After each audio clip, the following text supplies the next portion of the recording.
Good evening, everybody. We're going to get started in just another couple minutes to give everybody time to see the presentation. If you don't know, my name is Lynn Mikey. I am Information Services Librarian at Mattituck-Laurel Library. And tonight we have nutritionists Linda and Malik joining us again from the Local Eats program from Cornell Cooperative Extension. They're going to tell us a little bit on how to pick our tomatoes, get the freshest ones that we can, and hopefully maybe some of you have already started your seedlings, getting ready early, because there's nothing better than homegrown tomatoes, local tomatoes. Let's see how many we have here. And we will, during the presentation, if you have any questions, if you would raise your hand or put your question in the chat box, and then I will share it with Linda and Malik, and they will, if it's a small enough group, they may answer it right away. Otherwise, we'll wait till the end of the presentation. But I am going to mute everybody once they get started so that there's no feedback. And also, for your information, we are recording this program and it will be up on our YouTube channel. With that, I will turn it over to Linda and Malik and their presentation on, well, they're calling it saucy tomato. Okay. All right, bye, everybody. Okay, so good evening, everyone. We want to welcome you to our Local Eats, the Saucy Tomato Workshop. I'm Malik Baba, bilingual Turkish nutritionist with Cornell Cooperative Extension of Suffolk County. Hi, everyone, and I'm Linda Altenberger. I'm a registered dietitian and senior nutritionist for Cornell Cooperative Extension. We are so excited to be presenting our Local Eats workshop series to you today. We hope you find it informative, useful, and fun. Feel free to enter any questions you may have pertaining to our topic in the chat box, and we will answer them throughout. And thank you again, Lynn, for being our host tonight. During this workshop, our objectives are to learn the basics of how to grow tomatoes from seeds, the nutritional benefits of tomatoes, and how to incorporate them into your day as we share some of our truly favorite recipes with you. Yes. All right, let's start with the nightshade family. So nightshade vegetables are the edible parts of flowering plants that belong to the Solanaceae family. Tomatoes belong to the flowering plant of nightshade family. Eggplants, peppers, chili peppers, potatoes are also members of this family. The nightshade family contains over 2,000 varieties of plants, but very few of them are actually eaten as food. So there are 6 popular types of tomatoes. Here are the answers to your questions before. The first ones would be heirloom tomatoes. They vary significantly in size and color, ranging from pale yellow to bright green to deep purplish red. They're non-hybrids and their seeds are saved and passed down without cross-pollinating with other types. Heirloom tomatoes are prized for their superior taste and texture and come in a variety of colors, including orange and deep purple. However, that single strain means that heirloom tomatoes have a shorter shelf life and much less resistance to disease than the hybrids ones. Cherry tomatoes, they may not be very large, but they pack a sweet summery punch. They're typically red, but can also be yellow, green, or even black. Cherry tomatoes are usually smaller than grape tomatoes and have a softer texture.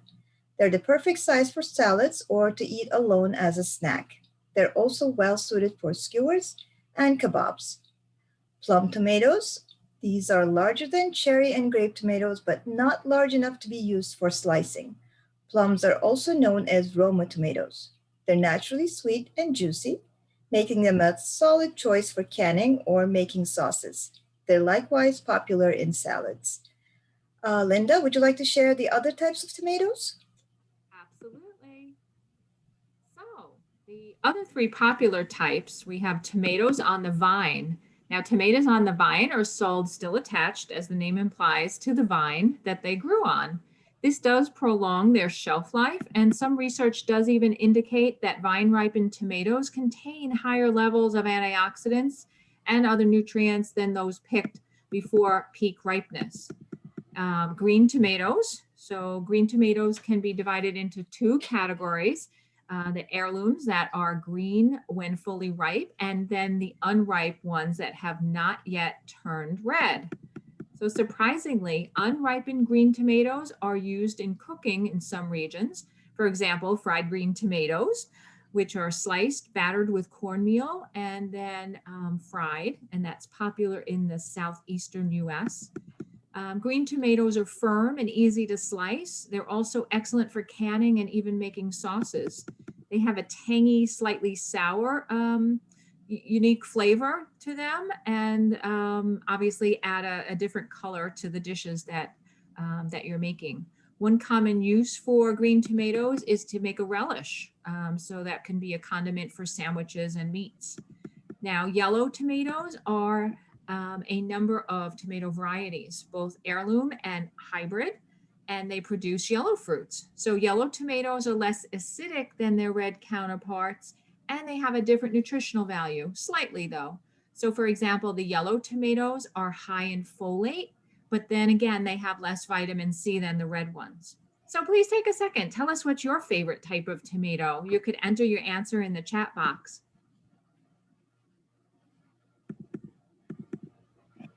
And don't be shy.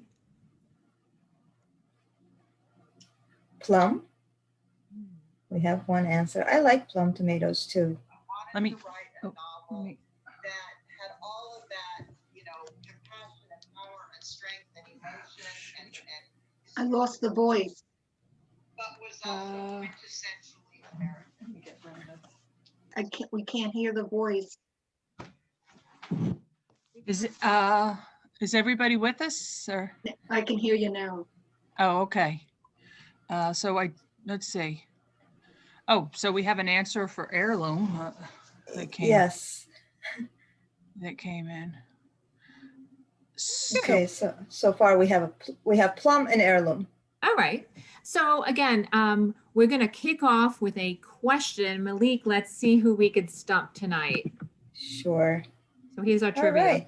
Here's our trivia question. So what percentage of the weight of a tomato is water? Is it A, 30.5%? Is it B, 50.6%? C, 85.7%? Or D, 94.5%? And we have an answer. That's C. Let me see if we have any other ones. We have a C and a D. Another, oh, I didn't Another see a C. D. Okay, C, another C. Okay. Should we reveal? Let's reveal. Anybody, Okay. any other guesses? Any other guesses? Once, twice, three times. Yep, another C. I think Another C. C. Yes. Okay. All right, let's go, Go. Linda. Well, All it's right. D. You were very Ta-da. close, though. So the correct answer was 94.5%. 94.5% of the weight of a typical tomato is nothing but water. They're pretty hydrating vegetables. Thank you so much for sharing. So from a botanical perspective, the tomato is a fruit. Yes, believe it or not. So in the 1800s, it was classified as a vegetable by the government, so it could be taxed under custom regulations. Now, they are the world's most popular fruit with annual production of 60 million tons. They remain the world's most demanded and most popular fruit. So the second spot goes to bananas and the third to apples, followed by oranges and watermelon.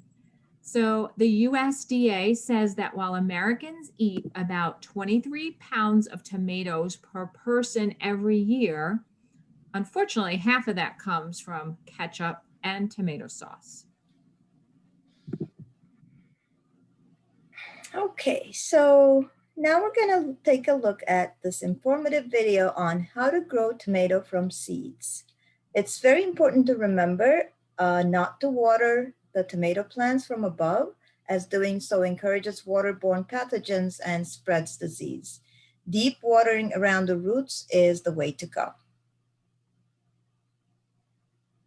If you've never bitten into a fragrant, vine-ripened, sun-warmed tomato harvested fresh from your own garden, you haven't tasted a real tomato. Fortunately, tomato plants are easy to grow, and they're one of the easiest plants to start indoors from seed. Here's how to grow your own tomatoes from seed to harvest. Plan to sow the seeds indoors about 6 weeks before your average last frost date. Begin by moistening a sterile seed starting mix, such as our germinating mix. Don't use garden soil, which often drains poorly and may harbor disease organisms. Add mix to the containers. Here, we're using our Grow Ease seed starter. Gently firm the mix to remove air pockets. Use your finger or a pencil to poke 2 holes per cell, each about a 1/4 inch deep. Planting 2 seeds per cell increases the likelihood that at least 1 seed per cell will germinate. Shake some seeds into your hand and place 1 seed in each hole. Sprinkle additional mix over the cells to fill the holes and cover the seeds. Once again, gently firm the mix to eliminate air pockets, and then water lightly to ensure good seed-to-mix contact. Use a plant mister or apply a few drops of water to each cell. Place the tray in a warm place, about 70 to 75 degrees Fahrenheit. At this point, you don't need to worry about providing light. Covering the tray helps retain moisture, which is important for germination. Check daily, taking care to keep the planting mix moist but not saturated. Once you see the first sprout, place the seedlings under grow lights. Keep the lights a few inches above the tops of the plants. Remove the greenhouse cover so air can circulate around the seedlings. This helps prevent disease problems. Keep the planting mix moist but not soggy. A self-watering seed starter makes it easy. You fill the reservoir and it delivers water to the roots when they need it. When the seedlings are about 2 inches tall, it's time to thin. Choose the strongest, healthiest looking seedling in each cell and remove the others by snipping them off at the soil line. Once the seedlings have 2 sets of leaves, it's time to start feeding them every week with a soluble fertilizer, ideally one formulated for seedlings. About a month after sowing, gently remove one of the seedlings and look at the roots. When the roots begin to fill the cell, it's time to repot. Each seedling gets its own container. In this case, a 4-inch self-watering transplant pot. Place a thin layer of soil in the bottom of the pot and place the seedling in the pot. Fill the pot with moist planting mix. Unlike other types of seedlings, it's okay to bury the stem of a tomato plant. In fact, it's a good idea because the plant will grow roots along the buried stem. Water the planting mix and then place the seedlings back under the grow lights for a few more weeks of growth. This seedling was transplanted into a cow pot. These biodegradable pots can be planted right in the garden. Once all danger of frost is past, it's time to transplant your seedlings into the garden. If your seedlings are more than about a foot tall, it's best to plant them in a trench so you can bury the lower part of the stem. Begin by pinching off the lower branches and leaves. You want to avoid burying any of the foliage to prevent rot. Begin by digging a trench about 8 inches deep and 6 inches wide. Lay the plant on its side in the trench. Gently bend the stem so the top portion is above the soil line. Fill in the trench, firming the soil around the stem so it's upright. Water thoroughly and add a support. Here, we're using a tomato cage. Be prepared to protect the seedlings with a row cover like our garden quilt if a late frost threatens. Keep the plants watered and fertilized, and you'll be harvesting ripe tomatoes in about 2 months. Very interesting. Of course, you don't have to have one of those plant lights. I mean, they're always nice to have. If you've but never bitten into a you fragrant... can definitely grow tomatoes by seed inside, starting them without that grow light. So, did you know, or do you know how to select a tomato, whether it's at the farm stand, farmer's market, or in the supermarket for that matter? We want to select tomatoes that are firm, have a nice weight to them, and they would typically be round. They should be without blemish or bruise, and avoid when you see the skin starting to shrivel. They should actually have a fresh smell to them, and size isn't necessarily an indicator of quality. So in terms of storage, it's best not to refrigerate in order to maintain superior taste. So we want to store at room temperature and away from direct sunlight once they're picked. Storing in the cool, dry place and not in the plastic bag. and it's best if we can use it within 1 week of ripening. And we'd refrigerate them only if there was a chance you're not going to get to use it before it starts to spoil. So that would help prolong its life, but it doesn't improve the quality any. Yes, thank you, Linda. So how to prepare our tomatoes? Of course, as usual, just like any other fruit or vegetable we're going to be using, food safety is very important. So the first thing we do is to wash tomatoes in cold water and then cut out the stem ends. Tomatoes can be peeled if desired. And to do that, you can cut shallow crosses in the blossom ends and then lower tomatoes into boiling water for about 15 to 30 seconds. Then remove it from hot water and cool it in a bowl of cold water. And then the skin should peel off easily from the cut area using a knife or even your hands. The most common way of slicing tomatoes is crosswise. However, slicing vertically from the stem end to the blossom end also makes nice slices with less loss of seeds and juice. Tomatoes can be sliced, chopped, diced, or pureed according to your recipe.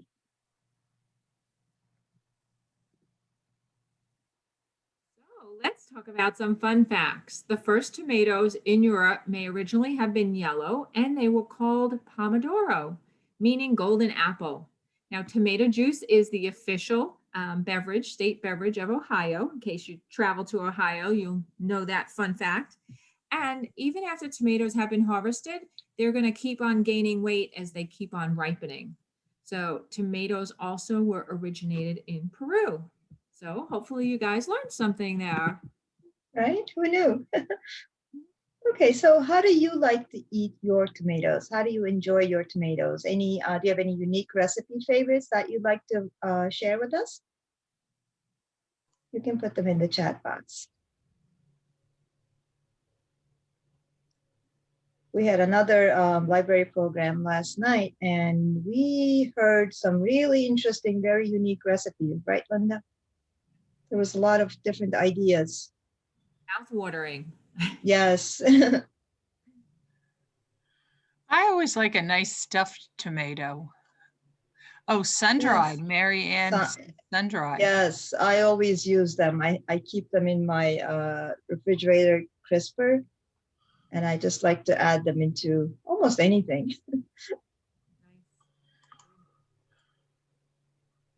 Any other ideas? Ooh, cucumber and tomato salad. Wonderful. We actually have a recipe for that.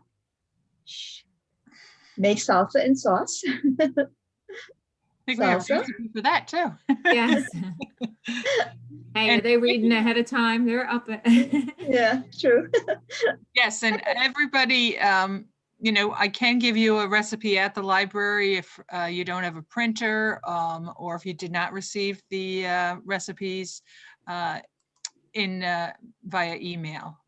They are available. Just stop by my desk next week and I can give you a copy. Ooh, sauteed tomatoes, garlic, and parsley. Wow. With some Italian bread. And I'm happy. Thank you so much for sharing all those great ideas. Now, add eggs on top. That's another great idea. That's different. Yes, my husband would love that. Let's take a look at various ways to eat tomatoes. Cool. So, of course, we know that raw is always an option. Great for on top of salads or in sandwiches. You could top slices on whole grain bread and sprinkle with reduced fat cheese and broil on high for 3 or 5 minutes until the cheese melts. Grilling, you can cut them in half and brush with olive oil and place directly on a preheated medium heat grill and maybe cook about 5 or 6 minutes until it's soft. And you might want to turn that once. How about roasting? You can place a small, or say the grape variety, or even diced tomatoes in a plastic bag. You drizzle with some olive oil and other desired seasoning, shake till all the tomatoes are coated, and you could bake it in an oven, say about 400 or 425, maybe for about 5 to 8 minutes. That does sound delicious if you ask me. Yes. We also can do stir fry, right? A high heat means quick cooking time. makes stir fries ideal for weeknight cooking. You can either make them saucy and would add a bright finish. So for a saucy stir fry, you'd add the tomatoes towards the beginning of cooking so they have time to break down more.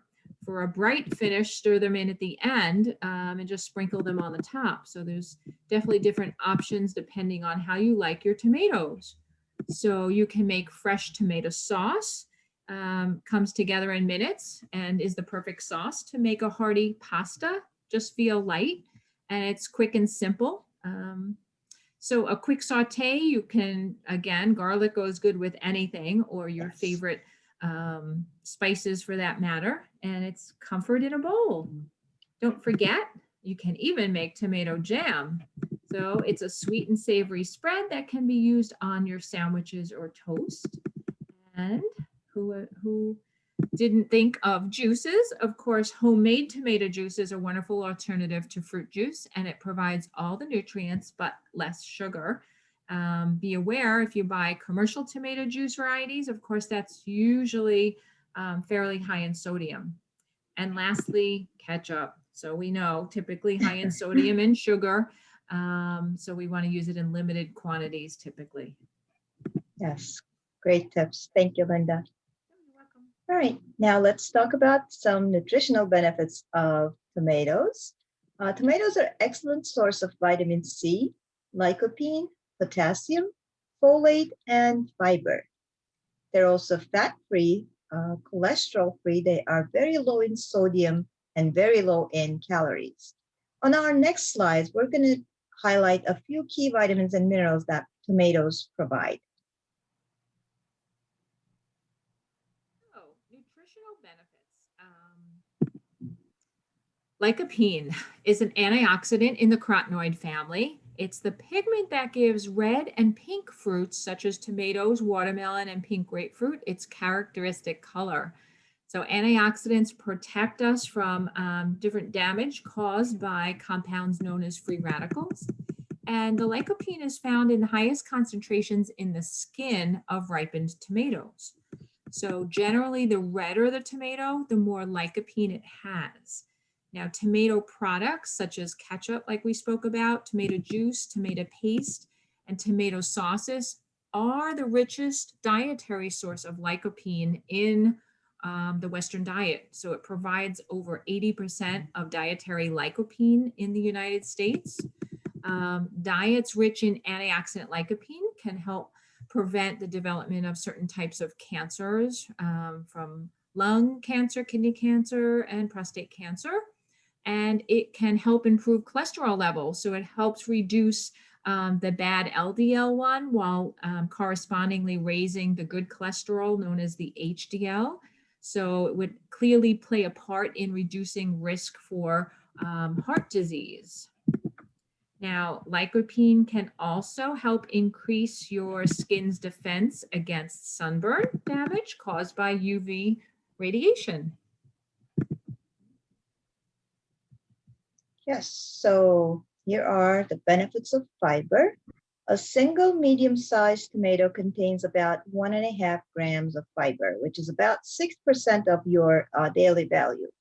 Most of the fibers, about 90% almost, in tomatoes are insoluble in the form of hemicellulose, cellulose, and lignin. Insoluble fiber can help promote bowel health and regularity, and it also supports insulin sensitivity. And like soluble fiber, may help reduce your risk for diabetes. Dietary fiber can do a lot to support gut health, which researchers are increasingly learning plays a role in many health issues throughout your body. The right amount of overall dietary fiber can control body weight, control and possibly prevent hypertension, help balance cholesterol levels in blood, keeps us regular, regulate blood sugar, regulate your body's satiation signals, which let you know when you're full. And similar to lycopene, it may reduce cancer risk. Foods rich in fiber require more chewing, which slows down your meals and aids digestion. Thank you, Malik. Mhm. So vitamin C, a single medium-sized tomato contains about 28% of the daily value requirement for vitamin C. We know that vitamin C boosts our immunity, helps with the production of white cells, and protects us against infection such as free radical damage. And it is also an essential part of the skin's defense system. And it can also shorten wound healing time. So, as far as chronic disease, vitamin C can protect against damage caused by different toxic chemicals such as cigarette smoke or other environmental pollutants. And lastly, again, also with a healthy skin, it can be beneficial when it comes to aging. And some research does show that it can be associated with lower likelihood of dry skin and wrinkles. So, hey, why not? Eat more tomatoes. Exactly. And here are the My Plate recommendations that shows you how much we actually need to eat. So the amount of vegetables you need to eat depends on age, gender, and level of physical activity. The amount each person needs can vary between 2 and 3 cups each day. Those who are very physically active may need more, just like growing kids and teenagers would. So just if you just want to take a look and see how much you would need to eat, here is the recommendations table. Thank you, Malik. Mhm. So, fresh or canned, what do you think is best? Perhaps put a quick answer in the chat box and let us know your opinion.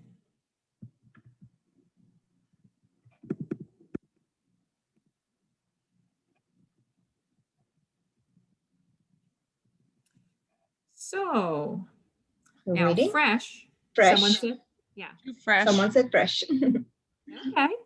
So, let's take a look. If you're planning to make a salad, the fresh is always giving us that burst of fresh taste that we crave. So we'd go with the fresh. Of course, they are available all year round. So why would we even want to purchase canned? Well, when cooking with tomatoes, whether it be for sauces or stews, canned tomatoes can be a better choice because they're densely packed and have a higher concentration of flavor that stands up to heat. So canned tomato products can contain more anti-inflammatory antioxidant lycopene than fresh. They're ready to use, time-saving, and often can cost less than their counterpart of fresh tomatoes, sometimes even half the cost. And we can store them longer than fresh. So in a pinch, they're available when we need them, right? We always want to check the sodium label and check it for, the nutrition label, checking it for sodium, for added sugar or fat, as packaging can often be misleading. So let's take a look at a food label, canned food label, and do a comparison. Mhm. Okay, so on the left side of your screen, we have the nutrition information for fresh tomatoes. And on the right side, we have the information for the canned tomatoes. Do you see anything that's surprising?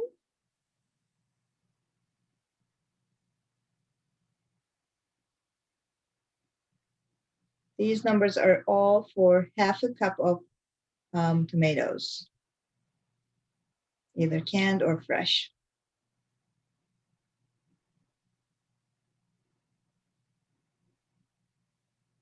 Well, the nutrient contents of the fresh and canned are very similar. Yes, higher sodium in canned. That's right. That's one thing that we need to be aware of whenever we buy any prepared food. It's always good to read the labels. If you look at the ingredients list on this slide, it says diced tomatoes, tomato juice, less than 2% of salt, citric acid, calcium chloride. So there is a little bit of added salt to this can. You can always find the low salt or no salt added versions. So just be aware of the added ingredients. Sodium levels are significantly higher, and interestingly, calcium content in fresh is higher than canned. Now it's our favorite time of this workshop as we share some of our delicious tomato recipes.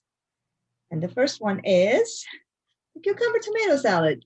It's a super simple, healthy salad that packs a punch of flavor, and you'll love the delicious lemon dill dressing. It's very simple, very easy to make. It's one of my go-to salads in the summer. My whole family loves it, and I love it. So let's take a look at the video.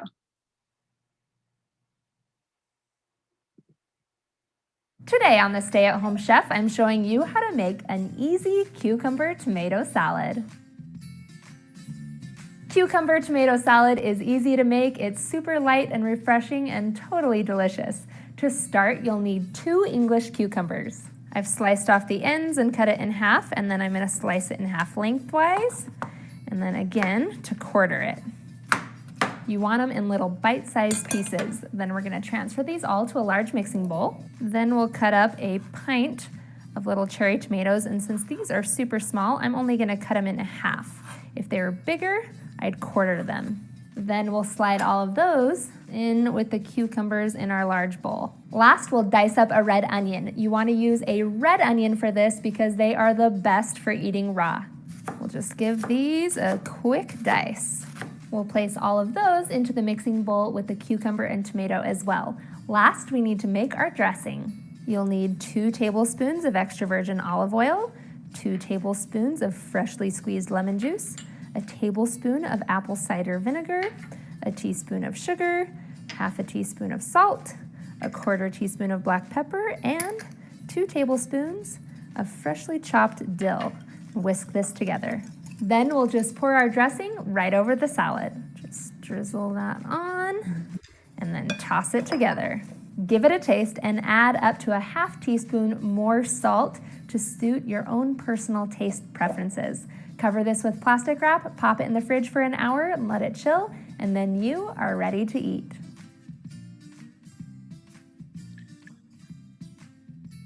So yes, we had Thanks for Wyatt. watching. You can find the full written recipe in the video description. Be sure to subscribe, like, and follow, and check.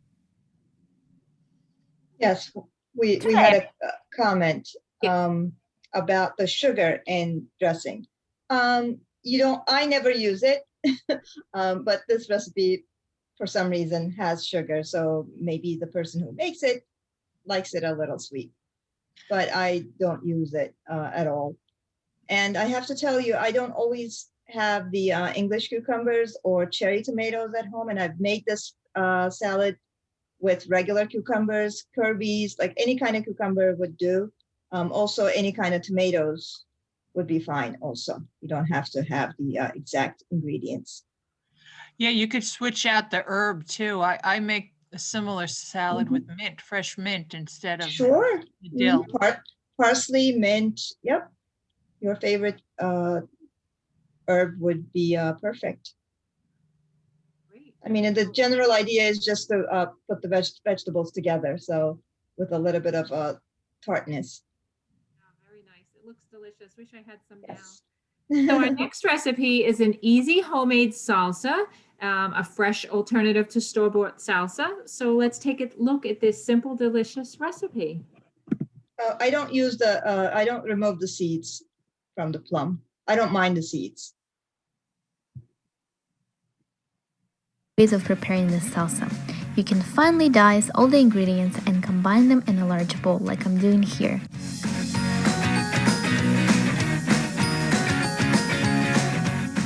By the way, this is a mild salsa, so it's not very hot. The garlic and jalapeno pepper give it a nice kick though.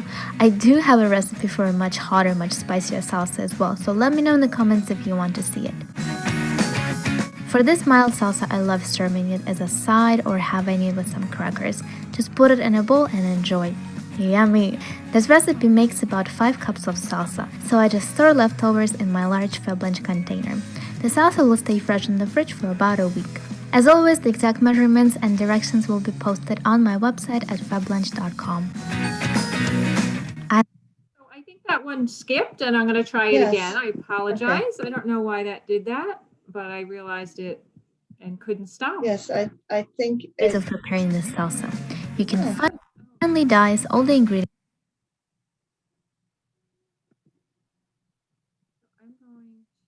Just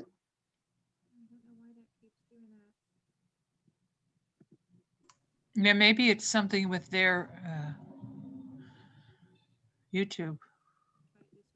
Ways of preparing this salsa. yeah, for some reason it starts from. Oh, okay, you got it. Asking me if I can show more recipes for healthy dips. So I decided to start with probably the most popular one, salsa. This recipe is as easy as it gets. You simply dice everything or put everything in a food processor and you're done. I absolutely love salsa because tomatoes are my favorite food, and whenever I make salsa this way, it always turns out amazing. So let's get started.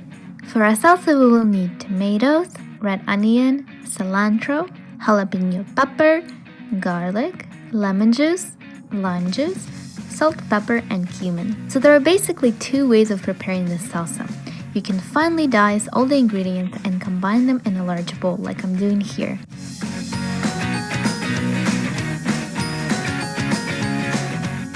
By the way, this is a mild salsa, so it's not very hot. The garlic and jalapeno pepper give it a nice kick though. I do have a recipe for a much hotter, much spicier salsa as well, so let me know in the comments if you want to see it. For this mild salsa, I love serving it as a side or having it with some crackers. Just put it in a bowl and enjoy.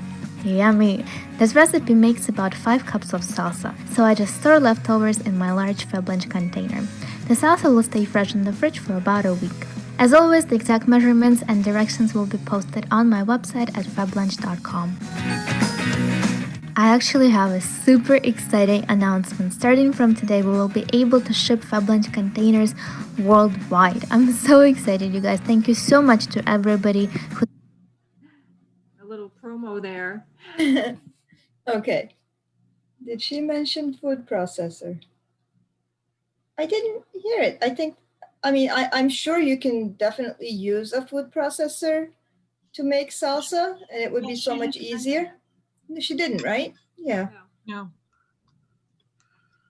She said in the beginning, the very, very beginning, alternately, you could put it Okay. through a food processor. All right. She didn't thank show you. it. Mm-hmm. Oh yeah, you can do either or. You can either chop the vegetables or put them all in a food processor. It would the end result will be a little bit more pureed, but it will still be as delicious. So our next recipe is cream of tomato soup. It's a very light, creamy soup, and you can easily convert this into a vegan dish by replacing butter with same amount of olive oil or vegan butter, and then using plant-based milk instead of cream. I personally don't use sugar in my tomato soup. I enjoy the slight tartness from the tomatoes, and I'm just suggesting these vegan versions because I don't do dairy. So if there's anyone out there who doesn't like to use or can't tolerate dairy, they can use plant-based products to make this delicious creamy soup. Let's take a look at the video.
That would go good on a day like today when we've had such cold weather. Yes. So here is a delicious combination of vegetables, seafood, and pasta. This particular recipe is laid out for 4 servings. And of course, you can adjust the amount of chili in this recipe according to your taste buds.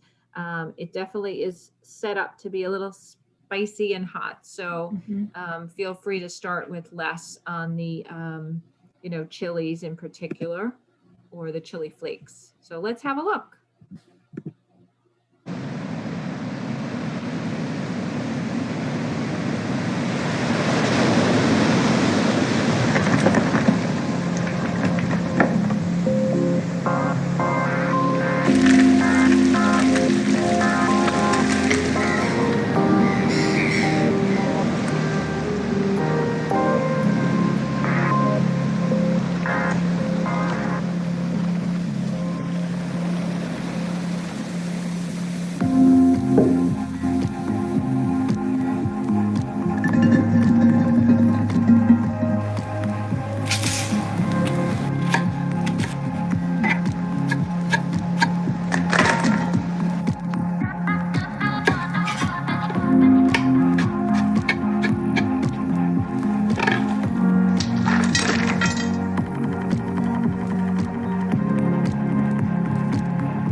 Know what island that is and head there.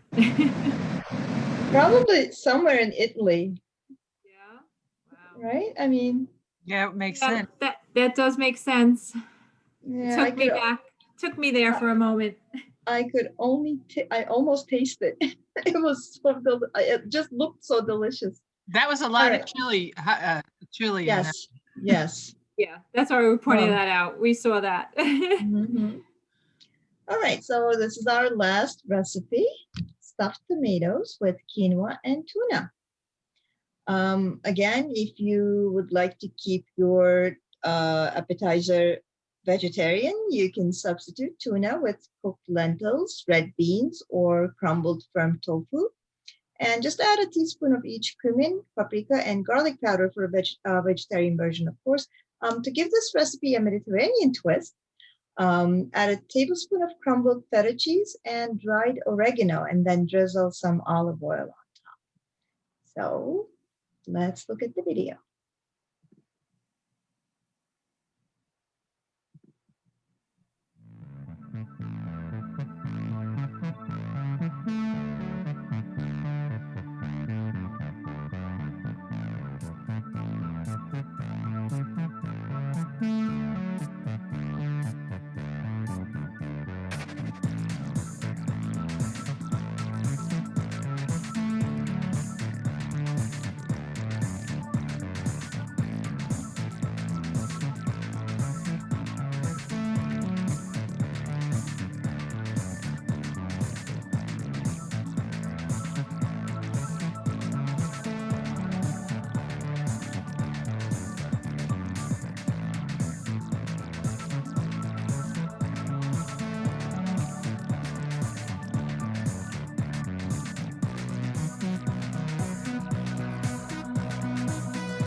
They are adorable. Yes, bite size.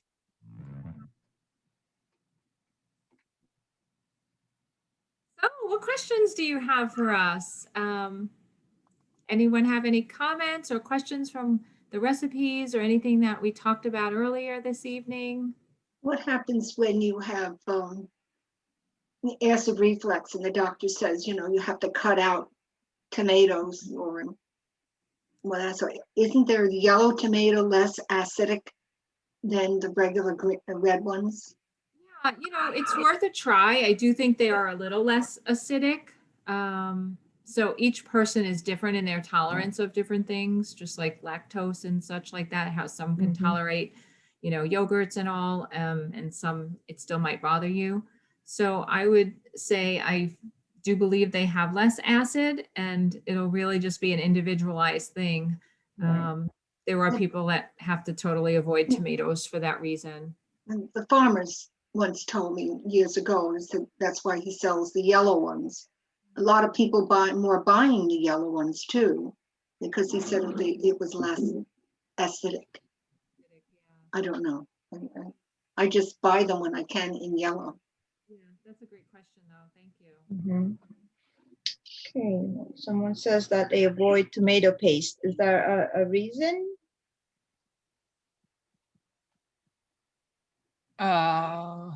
Is it a preference? Maybe that she was talking about the acid Oh, reflux. okay, more acid and yeast infection. Okay, Yes. okay.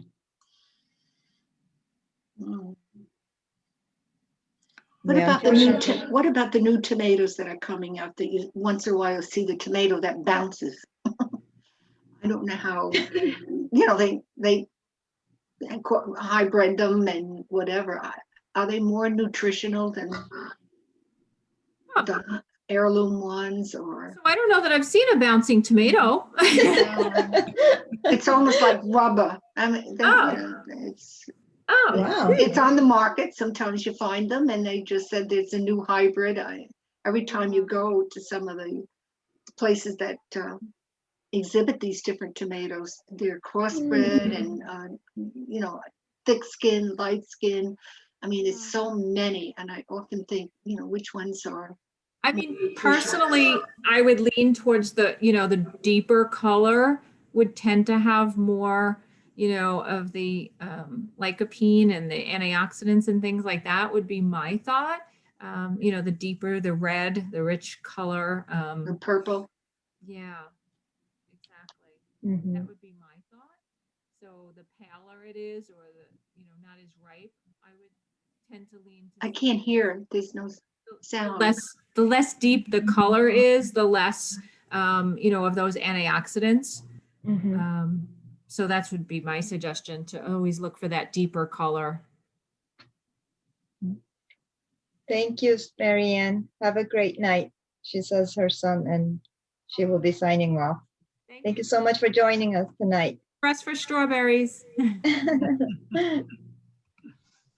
Is there a way to tell if a tomato is grainy? Do you have any idea, Linda? No, I don't. I'm thinking as long as they look nice and firm and fresh, they shouldn't be grainy, right? If they have a shiny, nice skin, yeah, they shouldn't be grainy, but right. I I'm know not sure what sometimes causes it. sometimes I've not listened to my own words from tonight and had, some tomatoes in the fridge just because I wasn't sure when I was going to get to them. And then you forget about them and then you go to use them. And then, yes, they don't look as fresh. And of course you cut into it and it's kind of like, it's definitely not as tasty. It just like kind of lost its value sitting there in the crisper drawer for an extra week or so. Right. So yeah, when it looks like the picture there and they look so fresh and healthy, I think that's when it's at its peak and you wouldn't get like the grainy, watery, fleshy inside. Is it good to let tomatoes ripen on your windowsill? Sometimes when they're not fully from your garden or from the store, sometimes people say sometimes you put it out on your windowsill in the sun. Mhm. Is that a good thing? Malik, what's your answer? Well, I don't grow tomatoes as much as you do, Linda, but I Yeah. know for a fact that it works. Yeah. You can ripen, help them ripen by putting them on the windowsill, and it's fine. It doesn't, they don't lose any nutrients. I mean, of course, we're only talking about leaving them there for a few days, not weeks, but it does help with the ripening process. Sometimes I've had some from the garden that, wound up like as totally green and they've either fallen onto the ground, or something like that. And, sometimes they ripen and sometimes they just like get cruddy sitting, and Right. sometimes we'll leave them outside. Sometimes a critter will steal them, but it depends what stage of ripening they're at. Of course, I still think if they're on the vine, they're just getting fed from the plant and the stem and the nutrition of the soil. I think if they just have a little more ripening to go, it's, not a bad idea to put them on the sill, and get them a little riper.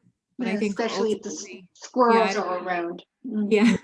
Yeah, good question. Thank you. Okay, so Jim has a comment. With all the pictures of basil with tomatoes, I found a short window where both are at their peak in the garden. Nice. Very, very nice. Very good. We'll just start with Cherry if you've never grown tomatoes. I think so.